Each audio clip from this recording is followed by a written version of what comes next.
Stefy. Here again.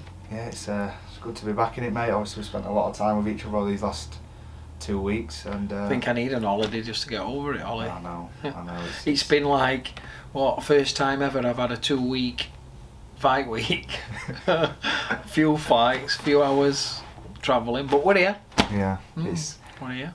Like you said, Terry's a new opponent with there, wants you today. Yes. Habazin. Ivan Habazin, yeah, former world champion at welterweight and an IBO world champion. So yeah, a formidable, tough opponent who had been in training. She'd been actually Katie Taylor's chief sparring partner, and she was scheduled to box for the Jessica McCaskill in 2 weeks for the welterweight titles, and for some reason I've got no idea what's gone off there. I just think contract's not signed and Habazin were available, and she's jumped in, so you know, we appreciate that, and it's a fight. She's here to win as well. I know that Terry was saying that. She had a couple of words in the face off. And she's kind of not ruffled Terry's feathers, but I think she's flicked the switch that needed flicking. Well, it didn't need flicking because Terry's really ready for fight. But she said something, and I think Terry's ready to go. Like she's excited, and I think if the fight were in 2 hours, she'd be up and ready to go. It's that she's ready. Like.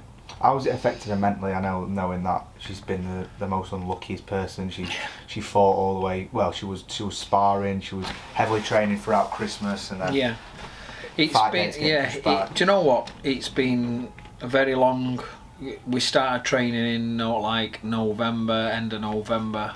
Date's been pushed back, and you've got to give it a do because she's stuck it in it. Bless her. She's stuck away, stayed dedicated, stayed motivated, stayed disciplined, and she's never really, I'd be lying if we didn't say we had a few days when each date went a few days down, but she's always seems to pull herself back up.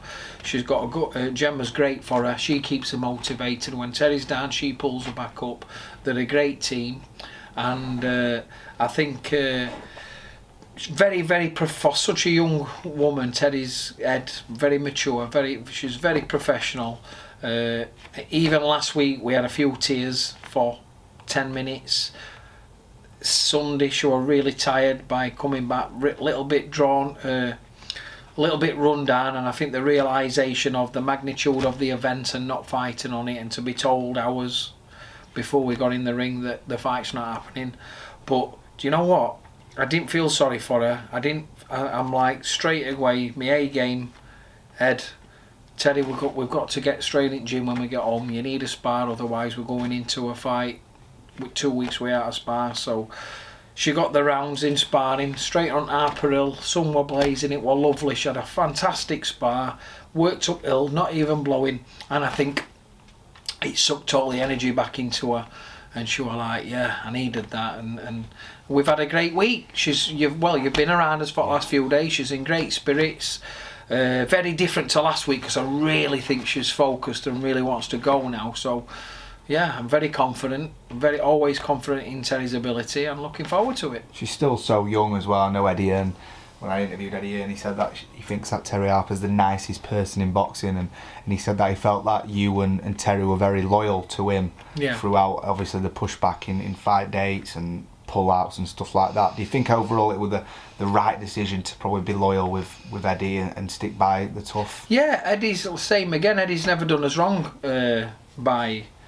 when it comes to Terry. I work with Eddie direct. I do all the deals with him, all the negotiating. I'm probably easiest manager in Britain to get on with. I'm not hard work. I don't make things hard work. I've fought myself. And like, I speak to Terry, I know her worth, I know what we want, and he's always delivered. So in this game you learn to be patient. I mean, like, what do? We kept crying over spilt milk last week, and no, it can be done. There's that saying, and it is what it is kind of thing, and it is. There's somebody's pulled out flu. It's not in our hands. Impossible to fight on that day. Eddie and Matchroom have done a fantastic job and got us out following week straight away. Is it ideal? No. Do we deal with it? Yeah, and we're here. We're here to fight. Obviously, like you said, final one on Terry. Like she's fighting probably a much different style than she would against Cecilia Brickhouse. Obviously, Habazin seems a lot more probably active. She's probably, whereas Cecilia was a lot more back foot on a jab. Yeah. Whereas Barzin looks like she's going to go for it, and she, like you said, she is confident. Would you say it's a different test than it is against Cecilia? Well, first and foremost, what you got to remember is, like, in this game, especially at press conferences, you're here to talk. It's your job to talk, and you've got to talk a fight up. So Havana's come in straight from Miami, full of beans, saying what she is and ain't going to do. But on fight night, it's totally different when there's somebody in front of you punching you in the face. Terry is a genuine world-class fighter, and she's got to be prepared for anyone in front of her. She should be good enough to deal with anyone in front of her, and I think she will adapt fine. And you know, you at this level, you've got to be ready for whatever lands on us. And a Barzin is a different kind of fight to Cecilia, but it's nothing that Terry can't handle. And Terry will probably be more confident going into this fight than she would with going into the Cecilia fight, because Cecilia was such a big name, such iconic in female boxing, and probably Terry might have gave her too much respect. But Havana's not going to be getting any respect off Terry. She's going to be straight in, on job, gas mark 6.